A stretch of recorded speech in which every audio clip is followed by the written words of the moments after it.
بسم الله الرحمن الرحيم والعصر إن الإنسان لفي خسر إلا الذين آمنوا وعملوا الصالحات وتواصوا بالحق وتواصوا بالصبر.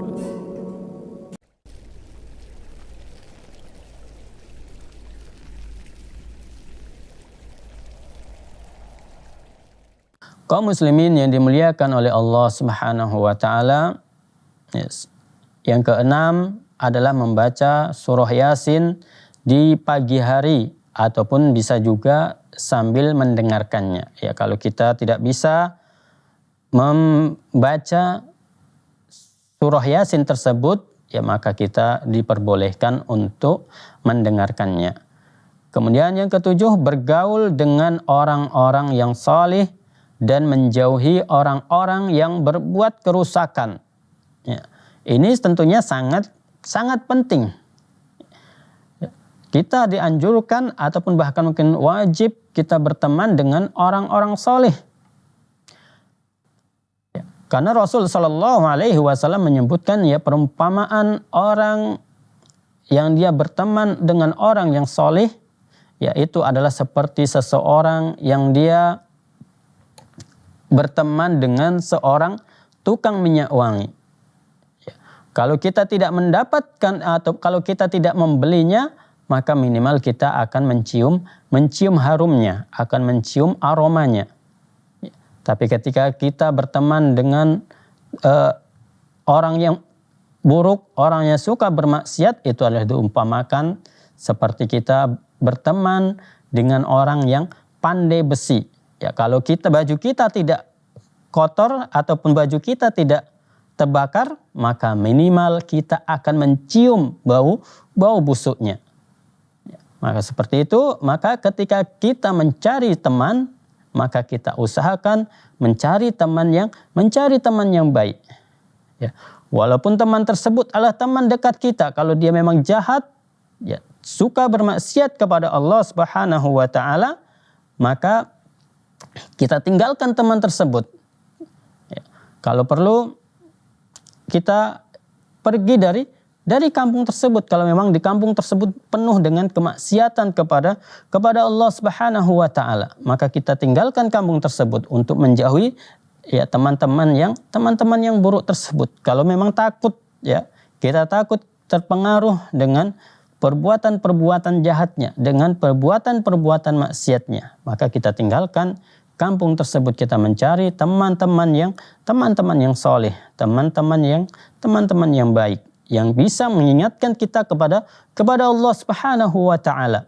Ya, ketika masuk waktu sholat, dia mengingatkan kita agar kita melaksanakan sholat, bukan malah dihalang-halangi ataupun malah diejek. Ya, so alim, ya, masih jauh, masih lama lagi kiamat. Nah, ini adalah merupakan ya mengejek kita agar kita tidak melaksanakan ibadah sholat. Kalau memang teman kita adalah teman yang jahat, ya, tapi kita cari teman yang baik agar ya tujuannya adalah agar kita juga bisa berubah menjadi orang yang baik. Ya, karena kita tidak tahu ya sampai kapankah umur kita, sampai kapankah kita hidup di dunia ini, kita tidak pernah tahu. Bisa saja yang pada malam harinya sehat, besok paginya dia sudah dalam kondisi mati, karena memang tidak tahu. Ya, karena kematian ini datangnya adalah pasti dan bisa tiba-tiba. Ya, tiba-tiba seseorang dalam kondisi olahraga tiba-tiba mati. Ya, ada yang seperti itu. Makanya kita harus mencari betul-betul teman yang baik ya, agar bisa menjadikan diri kita ini menjadi orang yang baik, menjadi orang yang selalu ingat kepada Allah Subhanahu wa taala. Kemudian yang selanjutnya, jika yang sakit adalah seorang wanita, ya, maka suruh dia memakai hijab yang syar'i. Karena syaitan lebih dekat kepada wanita yang mempertontonkan auratnya. Jadi wanita-wanita yang mereka membuka auratnya, setan ini sangat suka, ya, sangat senang. Ya. Makanya kebanyakan orang yang dia diganggu oleh setan adalah mereka orang-orang yang membuka auratnya. Ya, kalaupun dia sekarang berhijab biasanya karena dahulu-dahulunya dia membuka auratnya. Sehingga setan mengganggu dia, dan ketika dia menggunakan hijab syar'inya, ya, setan sudah masuk ke dalam tubuhnya. Nah, ini yang sering terjadi. Makanya jangan heran ya kalau ada ya wanita yang dia memakai cadar, ya, hijabnya yang syar'i, pakaiannya pakaian yang syar'i, ya, akan tapi rupanya dia kerasukan jin ataupun sering diganggu oleh jin. Ya, karena pintu masuk jin ini sangat banyak sekali. Ya, bukan dari hijab syar'i saja. Ya, bisa saja dari kedengkian dari hatinya, kesempatan jin masuk. Bisa saja ketika makan dia menggunakan tangan kirinya. Ya, bisa juga jin tersebut masuk ke dalam tubuhnya. Ya, ataupun ya dari masa lalu dia, ya, masa lalunya dia membuka aurat, ya, mempertontonkan aurat di media sosial. Ya, maka itu adalah bisa menjadi kesempatan bagi jin tersebut masuk ke dalam tubuhnya. Ya, na'udzubillah min dzalik. Maka jika yang kita ruqyah tersebut adalah seorang wanita dan kita lihat dia pakaiannya tidak menggunakan pakaian yang syar'i, maka kita anjurkan kepadanya agar dia mau memakai hijab yang syar'i. Karena ini sangat mudah. Ya, ketika seseorang kita ruqyah, ya, apa yang kita anjurkan, apa yang kita sarankan, dia tidak akan marah. Apa yang kita suruh dia tidak akan menolak di hadapan kita, mungkin dia tidak menolak. Ya, tapi kalau di belakang kita misalnya dia tidak mau memakainya, ya itu urusan dia dengan Allah Subhanahu wa taala. Yang penting kita sudah menyampaikan, yang penting kita sudah mendakwahkan kepadanya.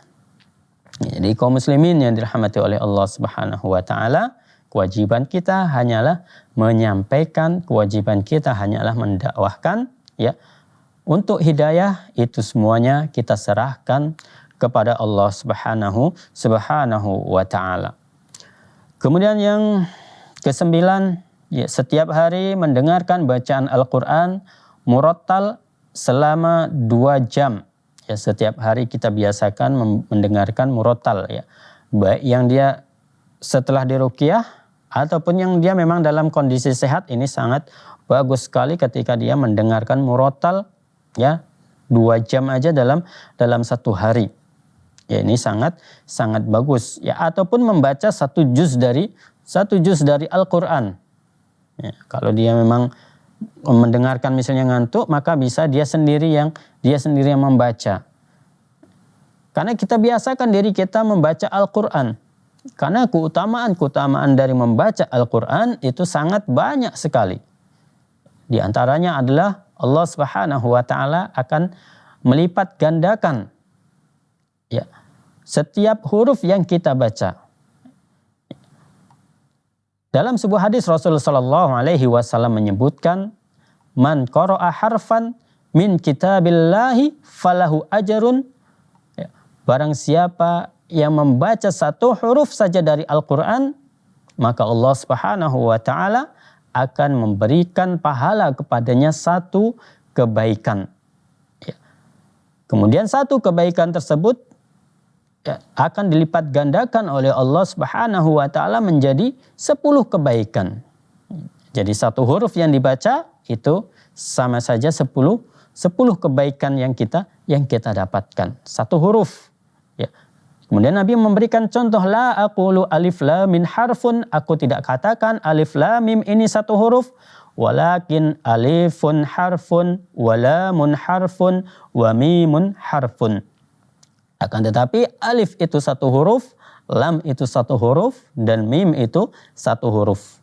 Jadi ketika kita membaca alif lam mim, maka kita mendapatkan 30 kebaikan. Tentunya ini sangat banyak sekali.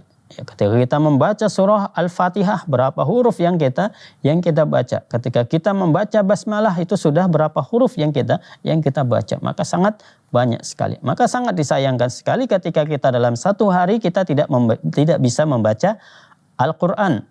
Ya, walaupun minimal bisa satu halaman saja kita baca setiap hari. Ya. Apalagi yang dia memang belum pernah khatam dalam membaca Al-Quran, maka ya, biasakan membaca Al-Quran ya setiap hari satu halaman. Ataupun bisa juga ya setiap selesai sholat rutinkan membaca satu halaman.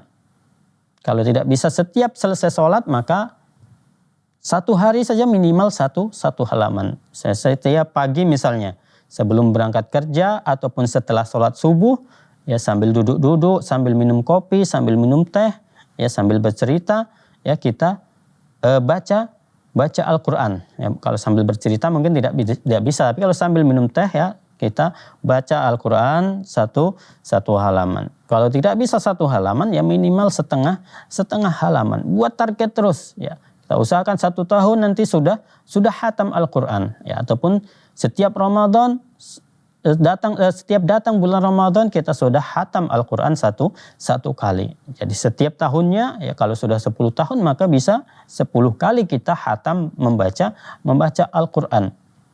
Ya. Apalagi yang dia umurnya sudah mencapai 40, sudah mencapai 50, ya lebih perbanyak lagi membaca Al-Quran. Ya, karena keutamaan membaca Al-Quran ini sangat banyak sekali.